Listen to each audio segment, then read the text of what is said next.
দিন কায়েমের কাজ করে প্রমাণ করে দিতে চাই বাংলাদেশ জামাত ইসলামের জন্য এই ময়দান উন্মুক্ত। অন্য কোনো চাঁদাবাজকে বাংলাদেশে জনগণ দেখতে চায় না। ঠিক কিনা?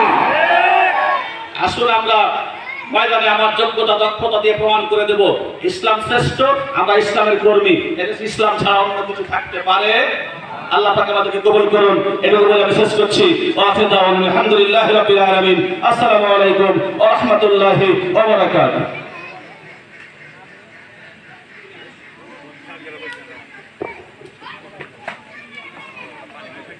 আলহামদুলিল্লাহ, আজকের বিশেষ অতিথির কাছ থেকে আমরা মূল্যবান কথা শুনলাম।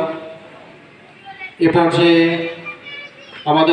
আমাদের মাঝে কথা বলবেন আজকের বিশেষ অতিথি, গণমানুষের প্রাণপ্রিয় নেতা, বৃহত্তর ইসলামী আন্দোলন বাংলাদেশ জামাত ইসলামী চাঁপাইনবাবগঞ্জ জেলা শাখার সংগ্রামী নায়েবে আমির